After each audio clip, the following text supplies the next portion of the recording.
Hi everyone, Phoebe and Luke here from the Property Mentors, and today we are talking about being a tight ass in tough times. That's it. It's a very interesting time right now with interest rates going up and a lot of uncertainty out there. So tightening up on your spending, it's a good idea right now. 100%, and I mean this in the best possible way, but the reason we've got you here today is because, and I know you won't take offense to this, but you are a tight ass, not in the sense that you don't like to spend money, but in the sense that you like to look for ways to always save money where you can. Is that a fair statement? Well, that's right. I think from a young age, I learned that it takes a lot to earn money. You work hard for the money that you earn, and there's no point in giving it away. If you can save $1, then it's the same thing as making $1. Yeah. And we live in this world at the moment where it's sort of instant gratification. We can order anything we want from our phones these days. Yep. That kind of I need it now or I can have it now is also the reason why a lot of Aussies are in debt at the moment. That's right. You know, things like Afterpay, and you've got all these zip pay services, and you know, people back in the day used to put things on lay-by and then you know, pay for it and then you would get it at the end. Now the whole system's been designed to do it the other way around. Get it now and then pay for it later. And I think the whole consumerism market that we're in, people can have these things now, and delayed gratification just doesn't exist anymore. And when it comes to investing, you obviously need things like you need to have your financials in order, you need to have little or no bad debt. You also need to have a bit of a financial buffer when it comes to investing as well. Yeah, that's right. And I think you need to be, I guess, aware of where your money's going, where your money's coming from and where it's going. So when you actually have control of your money, are you just letting it go out of your bank account or are you in control of where it goes? And what I mean by that is that a lot of people sign up for subscriptions and things like that, and then all of a sudden the direct debits are going out of the bank account every week or every month, and there's no real tracking of where it goes. And a lot of people get frustrated that they're not getting ahead financially, but they haven't actually sat down and worked out where their money's even going. And a few Uber Eats deliveries and a few extra trips to the pub and a few things here and there, and just grabbing things off the shelf when you go shopping very quickly adds up to hundreds and hundreds of dollars every month, and that's money you could be investing with.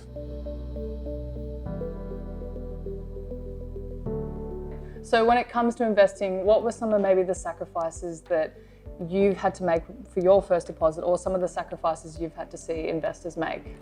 Well, myself personally, when I was starting to invest and really building my portfolio, I was scrimping on things like shopping. I didn't go out there and buy all the luxury brands. I went and bought the cheaper brands if I could, and really looked out for bargains and waited for things to go on sale, and just little things that I had to do. And of course, shopping around for things like electricity and gas and all of those sort of things that you're going to pay for anyway. Most people are paying these bills, and so things like phone bills, and just shopping around to make sure that if there are deals out there, you can actually get access to those. And it just means a little bit of extra time. But if you're going up to pay for an electricity account, which you're going to be paying for every month, comes out of your bank account, you might as well get the best deal that's out there. And there are deals that you can get. And I was always on the lookout to try and save some money, because I knew I was working 6 or 7 days a week to really save that first deposit and get started into the market. And I think even more than ever now, with interest rates coming back up again, people are going to be more affected by the change in circumstances, because it's happened so quickly. Yeah. Rates have gone up, and it's happened so quickly this year that a lot of people are going to be caught by surprise, especially if you're not on top of your finances already. And so I think when you're in this situation, especially leading up to the Christmas period, then you need to be aware of every dollar that comes in and goes out of your bank account. And speaking of, one of the ways that you can do that is asking for discounts, or looking for a bargain. Yes. Now, a lot of people are really, really uncomfortable doing that. Yep. You're not one of those people, so what are your tips there? Well, yeah, in a sense, I've got no issue with asking for a discount. Now, I was thinking about this last night, and actually what I mentioned earlier was that when you're talking about a product, yes, you can ask for a discount, right? If you're going in to buy a new TV or a big ticket item like a fridge or washing machine, it's the same washing machine no matter which supplier you get it from. There's a lot of online companies where you can get discounts for subscribing to their newsletters and things like that. The difference is product versus service. Right? If you've got an electrician coming out, you don't want to ask them for a discount. No. Probably going to find there's a few wires in the wrong spot, and plumbing and things like that. If you've got a service, it's a very different thing to a product, because a service, you get what you pay for, right? So you don't want the cheapest accountant, you don't want the cheapest financial planner. Those sort of things, you want to pay for good service. When it comes to a product as well, I look at it like a can of Coke. It's the same can of Coke no matter where you get it from. The end product is still going to be the same. If you go and buy a BMW, it doesn't matter which dealership you get it from, it's still going to be the same car. So, therefore you want to get the best price that you can for that. So shopping around, asking for discounts, my view on it is the salesperson at the end of the day, they're there for a business purpose. When you're purchasing something, you're there for a business purpose as well. It's not about whether you're upsetting the salesperson or whether you're letting your ego get in the way by asking for a discount. It's purely a business transaction. If you don't ask, you don't get. So if I'm going to buy something, especially a big ticket item, go and ask, can you do a better price? Simple question. And they will say yes or no. And you'd be surprised how often they'll say yes. And they'll come back and say, well, do you know what? They'll pull a calculator out. We can give you $100 off. It's worth asking the question. And I learned that from my pop. My granddad took me down to, I think he was buying a kettle when I was maybe 10 years old. Went down to what would have been Harvey Norman back in the day. And he said, how much for this kettle? And the sales guy basically said, this is the price, and it's $40 or something. And he says, will you take 35 cash? And he accepted it. And that was a lesson I learned from a very young age, that, hey, just because it's got an asking price on it doesn't mean that that's the actual price. And, like I said, if you don't ask, you don't get. Yeah, and the worst thing they can say is no. Worst thing they can say is no. And, it's better to have that $5 in my pocket than it is in theirs. And at the end of the day, in a sales role, they probably don't care. It's a little bit of a discount, but they know that they're still making money on that product anyway. And they'll probably make it up on the next person that doesn't ask for a discount. That's right.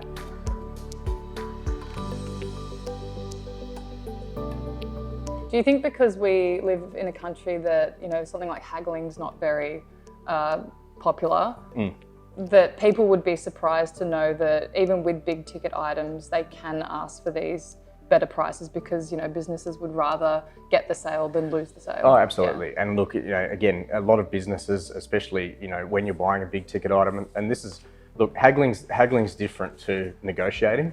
It probably, there's a fine line between the two, but a lot of the big businesses, especially if you're talking about big ticket items, washing machines, fridges, cars, things like that people do buy. It's not like a purchase that you buy all the time. So when you're going and buying something like that, it doesn't hurt to ask.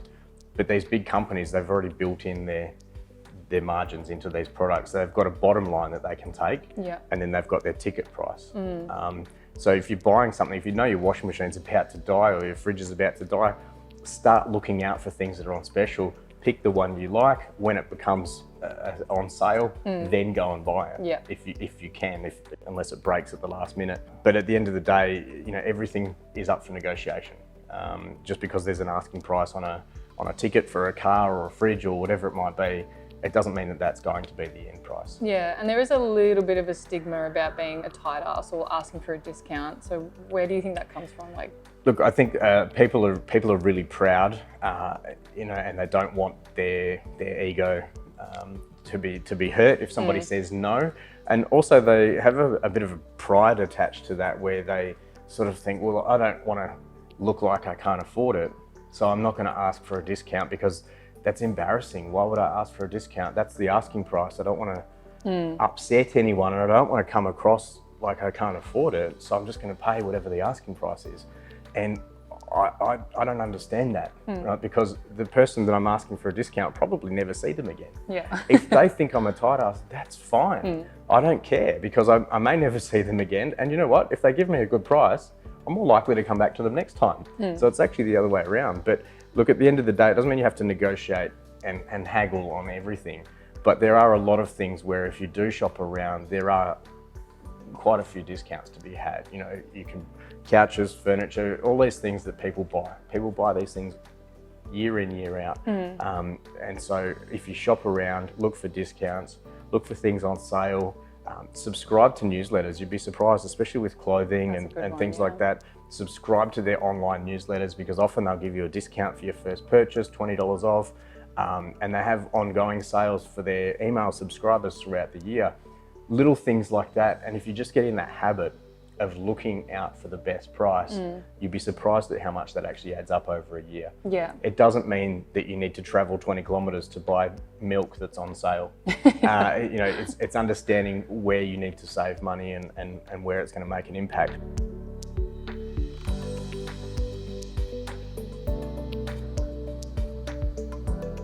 So what about in something as necessary as, say, like food shopping? What would be a few of your tips there?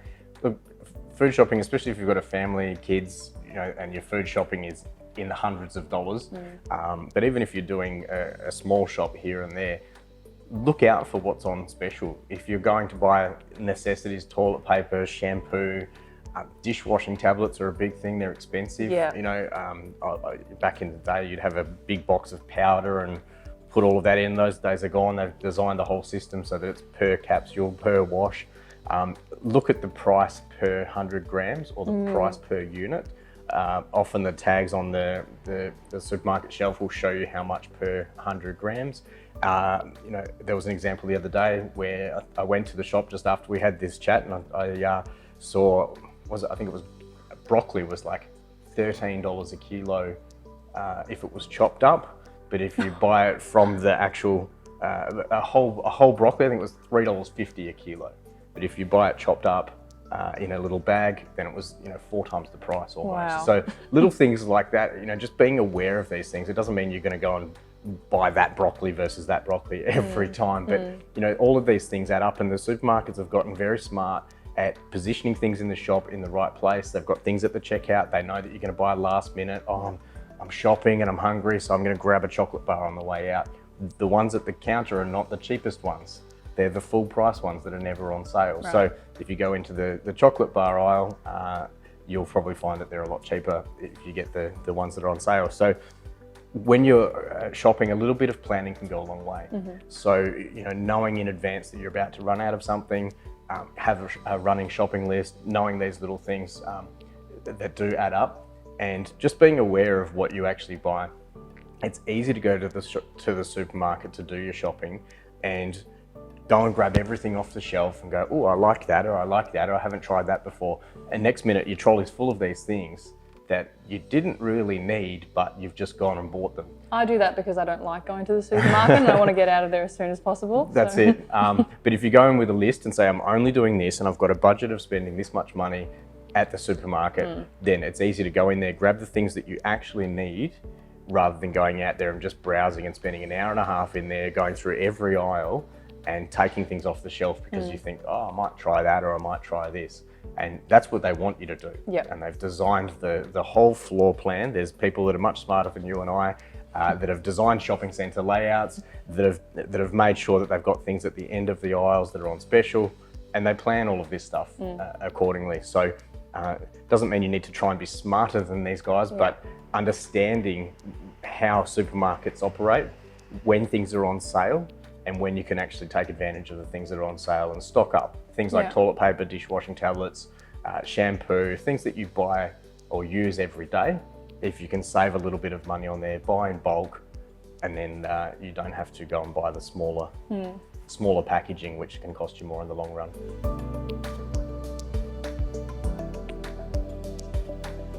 So we did a podcast episode on this exact topic, and since then I took some of these tips, as especially the per 100 grams one. Makes a big difference. And it was actually kind of fun. It felt like a bit of a game. Yeah. Going there. If you're aware of what you're spending, it does feel like a bit of a game. It feels like you're outsmarting the supermarkets because often something might be $3.50 and something might be $5, but per 100 grams, the $5 one is actually better value, and you're going to get more of the product. So again, this is not being an extreme tight ass in that you're looking for discounts on every item that you purchase, but when you're looking for these small discounts and you're getting a little bit of extra product per 100 grams, or if you're getting a certain bulk discount, it does add up over a long period of time. And the people that are listening to this and watching the video, obviously everyone's going to be working hard for their money.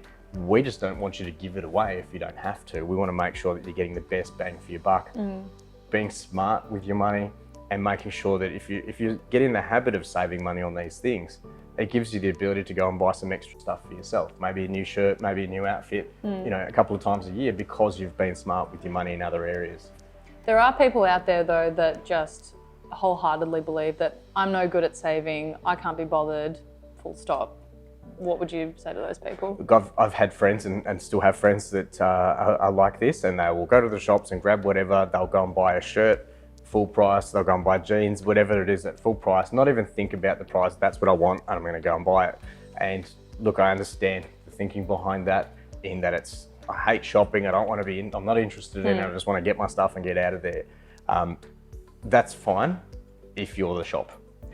Because they like people like you. And look, we're not saying that you have to do this, it's just being aware of your money can give you a better outcome, especially if you've got mortgages, your interest rates are going up and your cost of living is going up in all areas.